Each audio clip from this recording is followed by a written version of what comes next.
Hello बच्चों, let's see the question. So the question says match the column. तो यहाँ पे हमारे पास कॉलम वन और कॉलम टू गिवन है। कॉलम वन में हमारे पास क्या है, एल्डोल प्रोडक्ट, और कॉलम टू में हमारे पास है रिएक्टेंट रिक्वायर्ड। सो कॉलम एल्डोल प्रोडक्ट में देखिए ए बी सी डी में चारों प्रोडक्ट्स गिवन है एल्डोल में।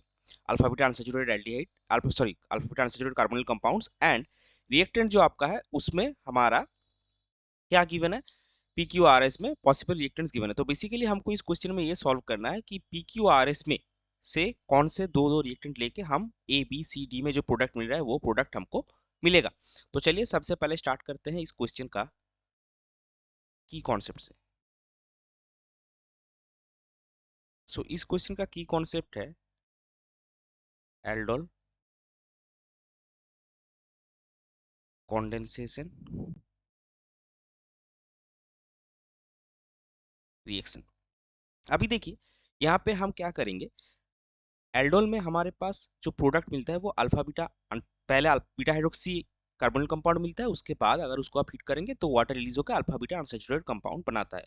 तो इस क्वेश्चन में हम उस मैकेनिज्म में नहीं जाएंगे, हम कैसे आप एल्डोल के रिएक्शन से प्रोडक्ट आपको शायद हर किसी को पता है, लेकिन हम यहाँ पे क्या करेंगे, एक ट्रिक की मदद से सॉल्व करेंगे कि कैसे अगर आपको एल्डोल का प्रोडक्ट दिया है उससे आप उसके जरूरी जो रिएक्टेंट है वो रिएक्टेंट निकाल सकते हैं। तो सबसे पहले स्टार्ट करते हैं, पहला वाला जो प्रोडक्ट कॉलम वन में गिवन है वो है आपका ये वाला प्रोडक्ट।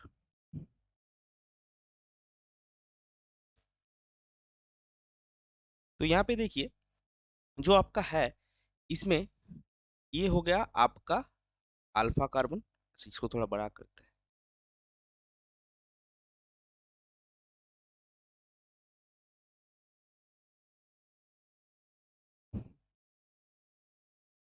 ये हो गया आपका अल्फा कार्बन, ये हो गया आपका बीटा कार्बन। तो रिवर्स ऑर्डर में अगर आप करना चाहे तो पहले आप जैसे हमने बोला कि एल्डोल में हमारा पहला प्रोडक्ट मिलता है क्या, alpha sorry beta hydroxy carbonyl compound. So ये जो बीटा कार्बन है इस बीटा कार्बन पे आपको एक OH डालना होगा। इस बीटा कार्बन पे आपको एक OH डालना होगा। तो आपको ये अल्फा बीटा अनसैचुरेटेड प्रोडक्ट से पहले क्या प्रोडक्ट मिलने वाला था, आपको प्रोडक्ट मिलने वाला था यहाँ पे आप CH2 डालिए, यहाँ पे OH, और यहाँ पे डबल बॉन्ड O रहेगा। इसको हम कुछ इस तरह से लिखेंगे ताकि आपको अभी देखिए अभी नेक्स्ट स्टेप में आपको क्या करना है, नेक्स्ट स्टेप में आपको ये जो अल्फा और बीटा के बीच में बॉन्ड है ये ब्रेक करना है। उसके साथ साथ आप याद रखने के लिए ये भी ब्रेक कर सकते हैं कि जो OH का हाइड्रोजन वाला पार्ट होगा वो अल्फा कार्बन के साइड में रहेगा या अल्फा कार्बन के साथ अटैच हो जाएगा। तो उससे आपको प्रोडक्ट क्या मिलेगा, अगर आप यहाँ पे एक हाइड्रोजन डालेंगे तो देखिए यहाँ पे आपको ये मिल गया डबल बॉन्ड O और ये हाइड्रोजन, और इस साइड में आपको क्या मिलेगा CH2O।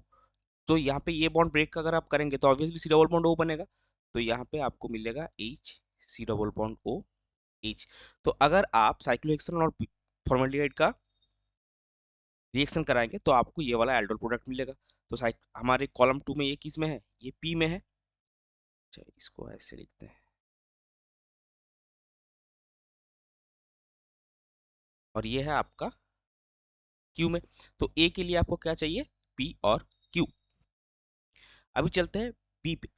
बी पे हमारे पास क्या है, सिमिलर कंडीशन है। आपको सबसे पहले करना क्या है, आपको अल्फा बीटा जो डबल बॉन्ड है उसमें आपको वाटर ऐड करना है। बीटा कार्बन पे आपका OH CH PH, तो डबल बॉन्ड है, ये आपका क्या है, ये आपका बीटा कार्बन है। तो यहाँ पे OH ड्रॉ कीजिए, यहाँ पे OH, और यहाँ पे तो हाइड्रोजन अटैच्ड ही है। सो नेक्स्ट स्टेप में क्या करना है आपको, नेक्स्ट स्टेप में आपको ये वाला बॉन्ड ब्रेक करना है। तो यहाँ पे आपको मिलेगा ये P था, और ये जो PH CH OH है यहाँ पे C डबल बॉन्ड O आ जाएगा। तो PH C double bond O H, जो कि आपका है R। फिर चलते हैं हमारे तीसरे पे। तो तीसरा जो हमारे पास है वो देखिए क्या है, C में हमारे पास है CH2 double bond CH, C double bond OH, वही कीजिए। ये आपका क्या होगा, ये आपका अल्फा, ये आपका बीटा।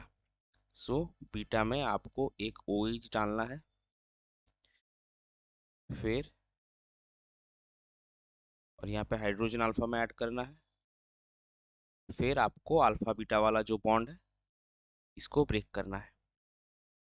तो इसको अगर आप ब्रेक करेंगे, CH2 यहाँ पे हाइड्रोजन अल्फा कार्बन में बोला था हमने, ब्रेक करने पे एक हाइड्रोजन अटैच हो जाता है। तो यहाँ पे आपको क्या मिलेगा, CH3, C double bond OH, और ये जो है ये C डबल बॉन्ड O बनेगा, यानी कि आपका H, C double bond OH। सो एसिटाल्डिहाइड और फॉर्मेल्डिहाइड, फॉर्मेल्डिहाइड आपका किस में था, Q में था, और एसिटाल्डिहाइड आपका था कॉलम 2 के एस में। और लास्ट में जो प्रोडक्ट बचा हुआ है, अगर इस ट्रिक को आप फॉलो करेंगे तो आसानी से, बहुत ही आसानी से आप किसी भी एल्डोल के प्रोडक्ट से उसका जो रिएक्टेंट मॉलिक्यूल्स है वो निकाल सकते हैं। और लास्ट में हमारे पास है pH, CH double bond CH, CHO। तो इसका भी वही same case, alpha beta, beta carbon पे OH, अल्फा कार्बन पे हाइड्रोजन, तो PH, CH, OH, CH2, CHO। फिर क्या करना है, फिर हमको अल्फा और बीटा के बीच में जो बॉन्ड है उसको ब्रेक करना है। तो जा अल्फा कार्बन पे एक हाइड्रोजन अटैच करके आपको एल्डिहाइड मिलेगा, CH3, CHO, और बीटा कार्बन पे जो CHOH है उसको CHO में कन्वर्ट करना है। तो यहाँ पे आपको मिलेगा PH, C double bond OH, यानी कि बेंजाल्डिहाइड जो कि हमारे R में था, और एसिटाल्डिहाइड जो कि हमारे S में था। तो इस तरह से हमने अपना रिएक्टेंट्स और प्रोडक्ट्स निकाले। तो उसको हम जनरलाइज करके लिखेंगे, समरी करके, कि आपका P और कॉलम 2 के हिसाब से P और Q को अगर आप मिलाएंगे तो आपको मिलेगा A। फिर आप अगर P और R को कॉलम 2 के, P और R के बीच एल्डोल रिएक्शन कराएंगे तो आपको मिलेगा B। फिर कॉलम 2 के रिएक्टेंट के हिसाब से Q और S के बीच में अगर आप एल्डोल रिएक्शन कराएंगे तो आपको मिलेगा C। एंड फाइनली R और S के बीच में अगर आप एल्डोल रिएक्शन कराएंगे तो आपको मिलेगा D। सो ये था आपका क्वेश्चन का final answer. I hope you understood it well. Best of luck, thank you.